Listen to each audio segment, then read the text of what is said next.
اللہ رب العالمین کی بے حد و بے حساب حمد و ثنا کے بعد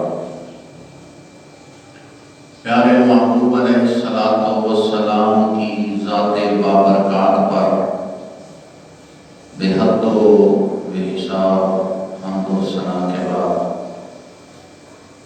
میرے نہایت ہی واجب الاحترام بزرگوں، دوستوں، سامعین و ناظرین، آج خطبہ کا موضوع نیکیوں میں سبقت لے جانا۔ قرآن کریم کی سورہ المائدہ کی آیت نمبر 48 میں اللہ رب العالمین نے ارشاد فرمایا، فَاسْتَبِقُوا الْخَيْرَاتِ، تم نیکیوں میں ایک دوسرے سے سبقت لے جاؤ۔ محبوب علیہ الصلوۃ والسلام کی سنت مبارکہ سے ہمیں یہ قرآن کی تفسیر، سرکار کی سیرت، سرکار کی سنت سے ہمیں پتہ چلتا ہے کہ اللہ رب العالمین نے جو نیکیوں میں سبقت لے جانے کا حکم فرمایا، محبوب علیہ الصلوۃ والسلام آپ کا عمل مبارک، آپ کا ارشاد مبارک اور صحابہ کرام کے کسی عمل یا فعل پر سرکار دو عالم صلی اللہ علیہ وسلم کا خاموش رہنا، یہ ہمارے پاس ذخیرہ ہے۔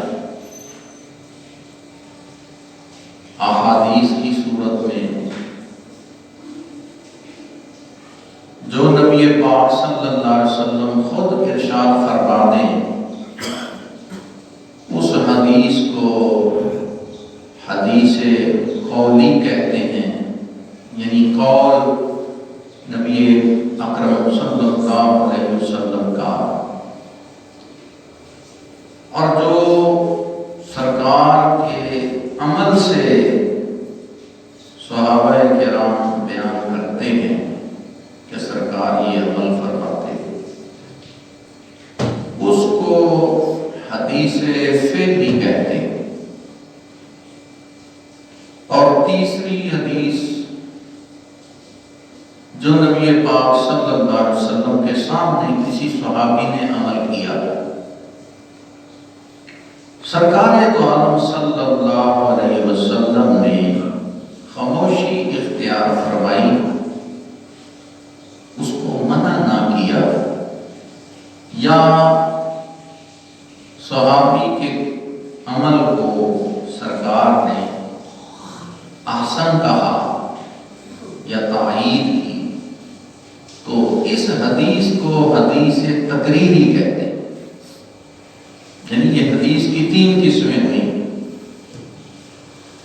قولی، جو محبوب علیہ الصلوۃ والسلام کے قول سے ثابت ہو، فعلی، جو محبوب علیہ الصلوۃ والسلام کے فعل سے ثابت ہو، تقریری، جس پر محبوب علیہ الصلوۃ والسلام نے قرار پایا ہو، یعنی سرکار نے اس پر خاموشی اختیار فرمائی یا اس کی تائید کی۔ اب اللہ رب العالمین نے فرمایا، فاستبقوا الخیرات، سورۃ المائدہ آیت نمبر 48 کے اندر۔ آج اسی موضوع پر گفتگو ہوگی، سبقت لے جانا۔ سبقت کا معنی ہوتا ہے کہ ایک ہی ہدف ہے اور ابتدا ہے، ابتدا سے انتہا تک اور انتہا کی طرف بڑھتے رہنا، اس کو سبقت لے جانا کہتے ہیں اور مسابقہ بھی کہتے ہیں۔ اسی سے جو بچے پڑھتے ہیں وہ جو آگے والا سبق، جس کو ہم سبق کہتے ہیں، جو بچہ پڑھ رہا ہے، جو آج آگے پڑھے گا اس کو سبق کہیں گے، اور پھر کل جو آگے بڑھے گا اس کو سبق کہیں گے۔ یعنی علم کے اندر، کتاب کے اندر وہ آگے بڑھتا جا رہا ہے۔ تو اس سے پتہ چلا کہ سبقت لے جانا یعنی آگے بڑھنا۔ تو اللہ رب العالمین نے ایمان والوں کو، مومنین کو حکم دیا، فاستبقوا الخیرات، نیکیوں کے اندر ایک دوسرے سے سبقت لے جاؤ، بڑھو۔ اگر کوئی بندہ نیکیاں مختلف قسم کی کر رہا ہے تو تم بھی بڑھ چڑھ کر اس سے زیادہ نیکیاں کمانے کی کوشش کرو۔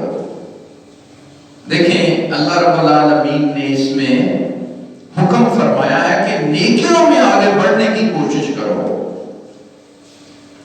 اور محبوب علیہ السلام کی سیرت اور سرکار کی سنت سے ہمیں پتہ چلتا ہے کہ نیکیوں میں آگے کیسے بڑھا جاتا ہے۔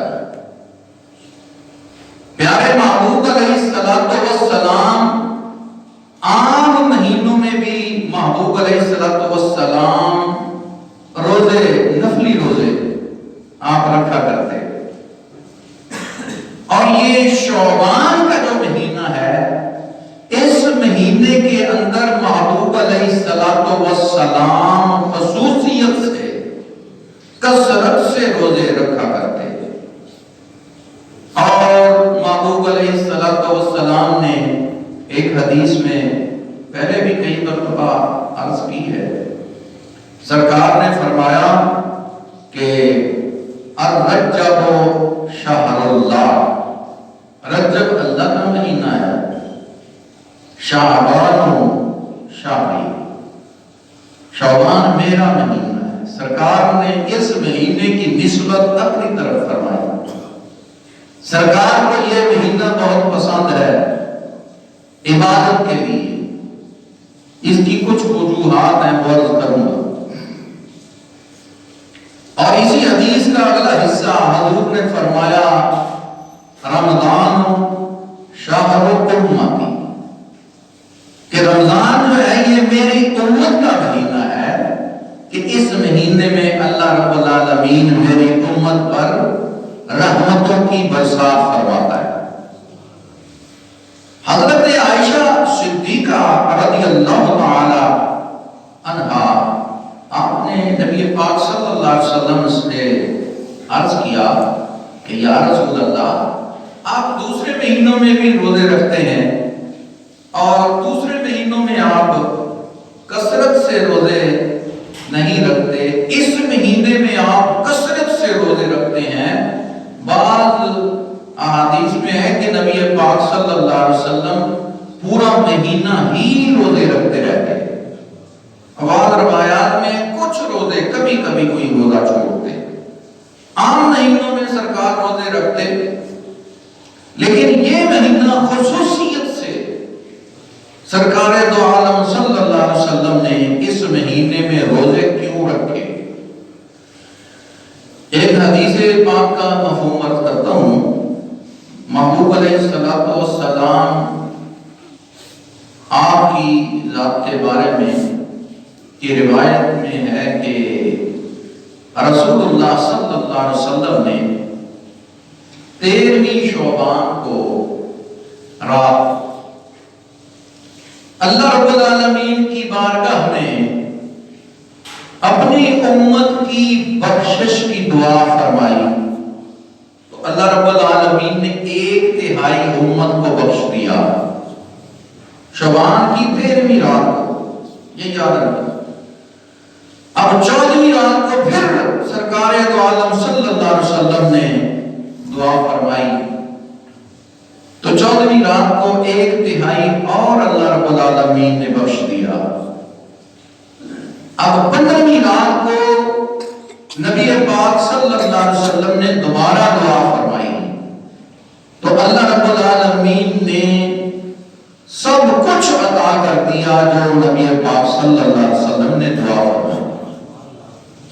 تو اسی لیے 15ویں رات کا جو روزہ ہے، 15ویں رات شعبان کی رات، اس رات کو شب برات بھی کہتے ہیں۔ شب برات، برات کا معنی ہوتا ہے بری، بری ہونا، برات والی رات۔ شب برات، شب کا معنی ہوتا ہے رات فارسی میں، عربی میں لیل ہے، رات کو عربی میں لیل کہتے ہیں، فارسی میں شب کہتے ہیں۔ اب ہمارے ہاں تو چونکہ مشہور ہے شب برات، یعنی برات کی رات، آزادی کی رات۔ اللہ رب العالمین اس رات میں محبوب علیہ السلام نے ارشاد فرمایا کہ بندوں پر نظر رحمت فرماتا ہے۔ 15ویں شعبان کی رات، یہ برات کی رات ہے۔ سبحان اللہ۔ رجب شریف میں اللہ رب العالمین نے محبوب علیہ السلام کو معراج کروائی رات میں، 27ویں رجب کی رات، اور شعبان کے اندر محبوب علیہ السلام کی وہ دعا قبول فرمائی اور امت کو بخش دیا، تو اس کو شب برات کہتے ہیں۔ شب معراج، شب برات۔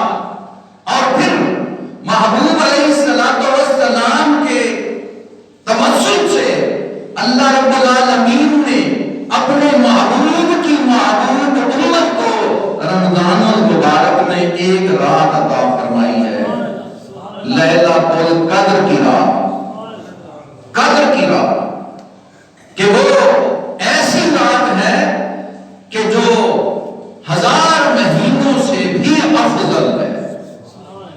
اس رات کے اندر عبادت 1000 مہینوں کی عبادت سے افضل۔ تو یہ راتیں اللہ رب العالمین نے محبوب علیہ السلام کی امت کو، سرکار دو عالم صلی اللہ علیہ وسلم نے ان راتوں کے بارے میں شاید پہلے بھی عرض کیا تھا کہ یہ 5 راتیں ہیں۔ کتنی راتیں ہیں؟ یہ 5 راتیں ہیں جن کے بارے میں اللہ رب العالمین نے محبوب علیہ السلام کے ذریعے سے ہمیں خاص فضیلت کا انعام عطا فرمایا، کہ یہ شب برات میں محبوب علیہ السلام نے فرمایا کہ جو بھی گناہگار توبہ کرتا ہے اللہ اس کی توبہ قبول فرماتا ہے۔ صرف 2 ایسے ہیں، 2 جو مشرک ہو اور جو کینہ پرور، دل میں کینہ رکھتا ہو۔ کینہ کیا ہے؟ دل میں برائی رکھنا، اپنے عزیز و اقارب کے لیے، رشتہ داروں کے لیے، دوست احباب کے لیے، والدین کے لیے، کسی کے لیے بھی کینہ رکھنا، بغض رکھنا، برائی رکھنا دل کے اندر۔ جو لوگ یہ بیماری میں مبتلا ہوں گے، ان کے علاوہ یعنی 2 کے علاوہ محبوب علیہ السلام نے ارشاد فرمایا کہ ان کی بخشش، ان کی دعا توبہ کے بغیر قبول نہیں ہوگی۔ اگر کوئی مشرک توبہ کر کے کلمہ پڑھ لیتا ہے، اسلام کے اندر داخل ہو جاتا ہے، پھر اس کی دعا قبول ہوگی۔ اسی طرح کینہ والا اللہ کی بارگاہ میں مصمم ارادہ کر کے پکی توبہ کر لے اور پھر دعا کرے تو اس کی دعا قبول ہوگی۔ بعض لوگ یہ نہ سمجھ بیٹھے کہ نہیں پھر وہ ان کی توبہ کیسے قبول ہوگی۔ ان کی توبہ قبول کرنے کا یہ حل ہے کہ اگر کوئی مشرک اسلام قبول کر لیتا ہے، شرک نہیں کرتا، کوئی بھی شرک والا عمل نہیں کرتا، اللہ کی ذات میں، اللہ کی صفات میں اور اللہ کی جتنی بھی صفات ہیں اس کے لوازم کے اندر کسی قسم کا بھی شرک نہیں کرتا، نہ شرک خفی کرتا ہے نہ شرک جلی کرتا ہے، کسی لحاظ سے کسی قسم کا کوئی شرک نہیں کرتا، تو اس کی دعا قبول ہے۔ مشرک کی دعا قبول نہیں ہوتی، جو مشرک ہوگا اس کی دعا قبول نہیں ہوتی۔ تو محبوب علیہ السلام نے اس رات کی فضیلت کے بارے میں بھی ارشاد فرمایا، شب برات۔ تو آج جو ہے شعبان المبارک کی 3 تاریخ ہے، اسی لحاظ سے جب یہ 15ویں کی رات آئے، یعنی 14 جب گزر جائے گا تو مغرب سے 15 شروع ہو جائے گا۔ آج 3 تاریخ ہے نا، تو یہ مغرب سے پھر 4 شروع ہو جائے گی، یعنی جس دن 14 تاریخ ہو چاند کی، تو شام کو مغرب سے لے کے صبح طلوع فجر تک کوشش کریں کہ جتنا ہو سکے، جتنا ہو سکتا ہے اللہ کی بارگاہ میں گڑ گڑا کے روئیں، اپنے اللہ سے توبہ کریں۔ اور میں پہلے بھی عرض کرتا ہوں کہ جن لوگوں کے نمازیں فرض نمازیں قضا ہیں وہ اپنی قضا نمازیں ادا کریں۔ اسی طرح اگر کسی کے پچھلے مہینے پچھلے سال کے روزے قضا ہو چکے ہیں رمضان المبارک کے، جو روزے قضا ہیں وہ اس مہینے میں روزوں کی قضا ادا کریں۔ اس میں جب بندہ روزے کی قضا ادا کرتا ہے تو اللہ رب العالمین اس کو ان مہینوں میں جن میں مسنون سنت روزہ ہے، یعنی نفلی روزہ رکھنا سنت ہے، جن دنوں میں، ان دنوں میں اگر قضا ادا کرتا ہے تو پھر اس کو نفلی روزے کا بھی ثواب مل جاتا ہے۔ کتنی رحمتیں ہیں اللہ کی، اپنے محبوب کی امت کے لیے بہانے اللہ تعالیٰ بہانے چاہتا ہے، جو بہانے بنا دیتا ہے کہ میرے محبوب کی امت جو ہے وہ کسی طرح سے سرخرو ہو جائے میری بارگاہ میں۔